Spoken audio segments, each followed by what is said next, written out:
All right, so I want to help you build a sales army. I want to help you get as many referrals to your business. I want them coming automatically. I want you to have amazing opportunities just floating to your business so that way you can close them for high dollars, high ticket recurring revenue over and over and over again. Sound cool? Well, one of the most amazing ways that can happen is with strategic alliances. Now, in my agency and the students that we've coached, creating these referral relationships takes a little bit of work, but once they're set up, they can provide fruit forever. So let's talk about what this is and how it works. So what is a strategic alliance? Very simply put, it's any other business that could refer you opportunities, and they're in a space where their customers and clients are in the same space as yours, but they don't offer competing products or services. As an example, let's say that an accountant, right? They're not going to be creating websites. They're not going to be launching Facebook ads, I hope, right? But they are going to be working with the types of clients that you want as your clients. So it's a natural relationship for you to form with somebody like an accountant so you can kind of create the flow of referrals back and forth. Think about the level of trust that an accountant has with their clients. If that accountant said, hey, I've got the perfect marketer, the perfect web designer, the perfect digital marketer for you to use, that's going to come with some weight, and those deals oftentimes are way easier to close. Oftentimes those deals are coming your way and they're not shopping anywhere else. They just came to you because they heard that you're the person to be working with. So the second thing that you need to do is you need to decide who you want to go after. So we already talked about the accountant example, but what about IT companies, business coaches, attorneys, insurance brokers, traditional or PR marketing firms that don't offer web or digital marketing services? Think about the businesses that you might buy from. Think about the different businesses out there that have your customer.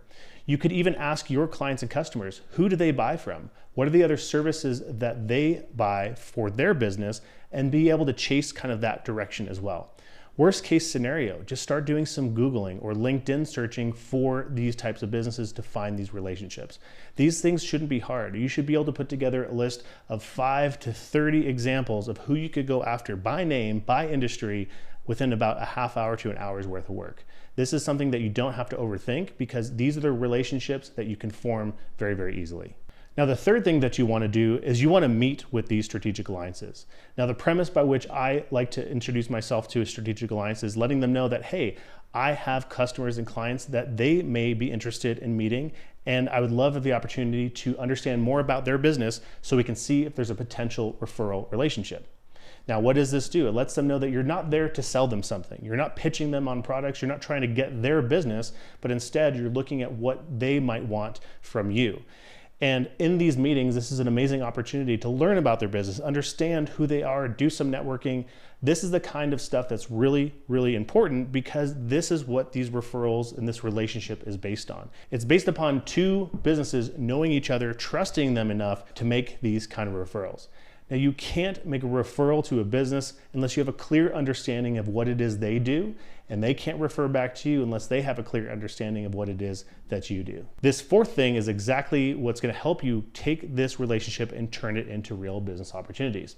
And I like to call it taking it for a test drive.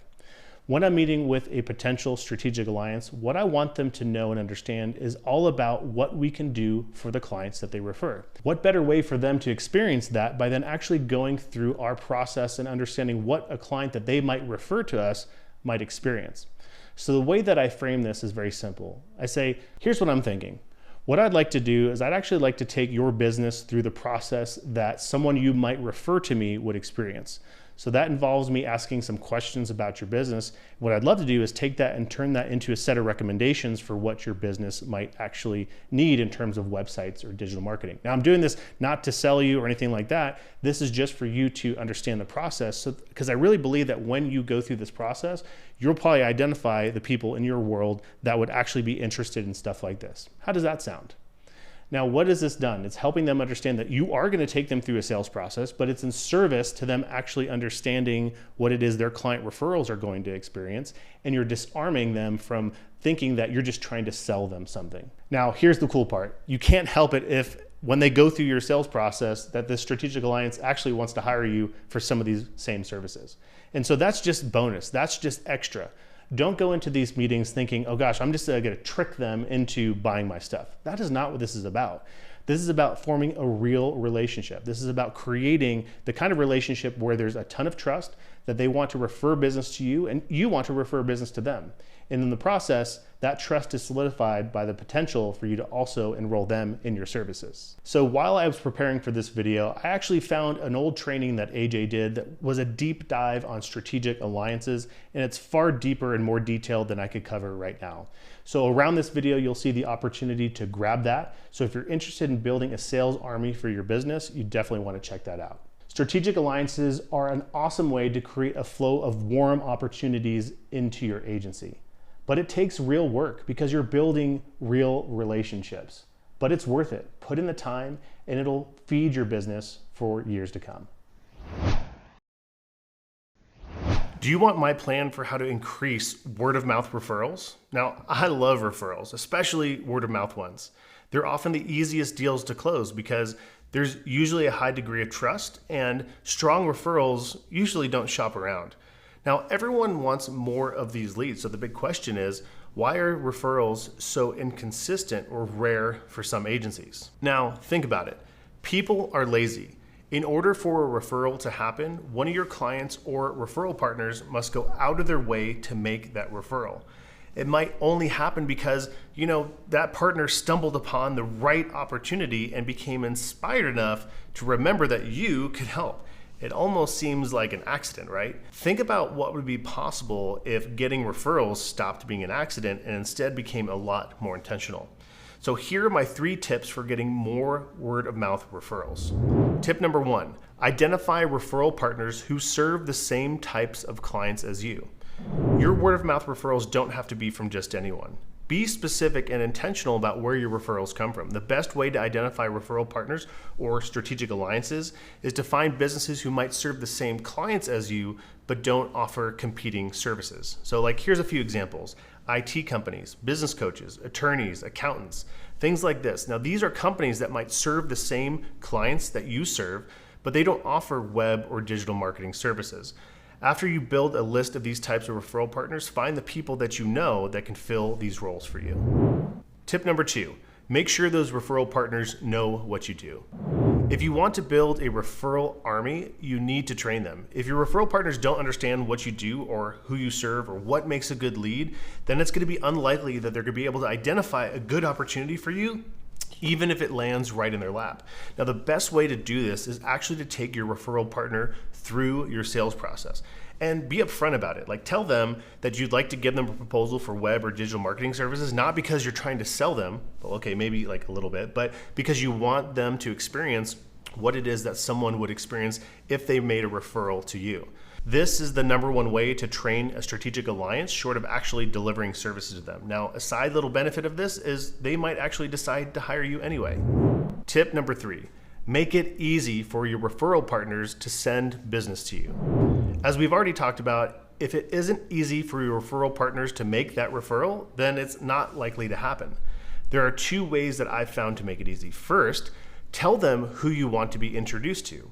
Now, this isn't always a possibility, but when it is, it takes all the guesswork out of it. Maybe you know who they work with because of reviews that exist on their Google listing, or maybe who's listed on their website. Now, sometimes a referral partner is willing to share a few ideas about who they know. And if you know who you'd like to work with, then be direct and ask them to make the intro. Second, give them the exact email script to use for the introduction. Now, lots of times referrals don't happen simply because your referral partner doesn't know how to do it. They're unsure of what to actually say or write in the email. So just make it easy for them. Just give them an email template introduction. That way they can just drop the referral's name in, hit send on the email, and you're good to go. This is how you make word of mouth referrals more consistent. If you want a copy of some of the same email templates that I give my referral partners to make it super easy for them to refer business to me, then around this video, you'll see the opportunity to grab that or check for the link in the description. Why do prospects ghost you? Now, I've lost my fair share of clients that originally seemed interested in hiring me or even said yes, but then I could never nail them down to get started. How can it be that people seem like they're interested, but then they vanish, never to be heard from again? I assume the answer was, I just need to get better at closing deals on the spot. And then that way they'd have zero chance of actually ghosting me.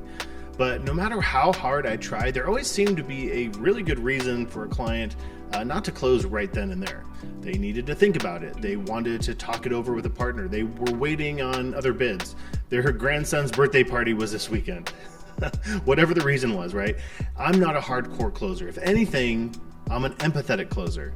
I don't want to be pressuring people and come across as some kind of slick salesperson. So I thought giving people time to think it over was the right thing to do.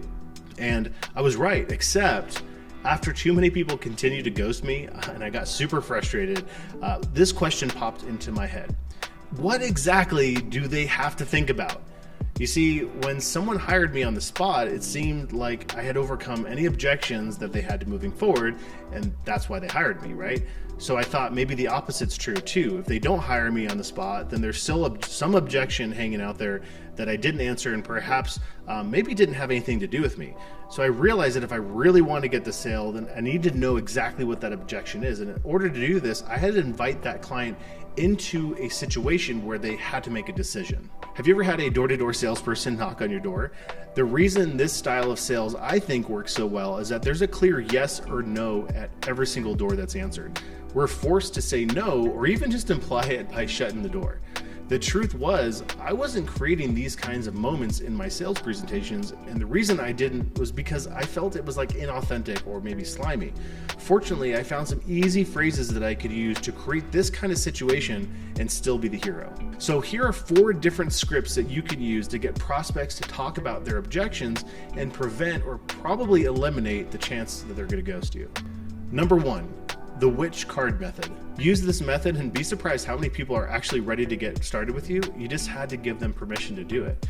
Now, if it doesn't work, it allows you then to follow up with additional questions about why they aren't ready to move forward with you right now. Number 2, the goals and requirements method. This method is all about identifying objections early on in your sales presentation and handling them right then. Now, if you don't identify objections at that point, it sets the stage to uncover any true objections after you show them the investment. So here's the script. If what I share with you today meets all of your requirements or goals, do you see any reason why you wouldn't want to get started right away? If you find that the client isn't ready to move forward at the end of your presentation, you can then follow up with this. You mentioned earlier that if this met your goals and requirements, that you would want to move forward. So what is it about the project right now that isn't meeting your requirements? This gives you the best chance to move past any weak objections and dive right into their real concerns. Number 3, the contract method. This method is similar to the which card method, but uses the contract agreement as the catalyst. It's all about giving the client permission to move forward with you and making it super clear that getting a signed contract is what's going to get things kicked off. So here's the script. Awesome, this seems like the right way to move forward. I just need your signature on this work agreement to get started. This is a great way to get clients to commit or start discussing the true nature of their objections. Number 4, the kickoff meeting method.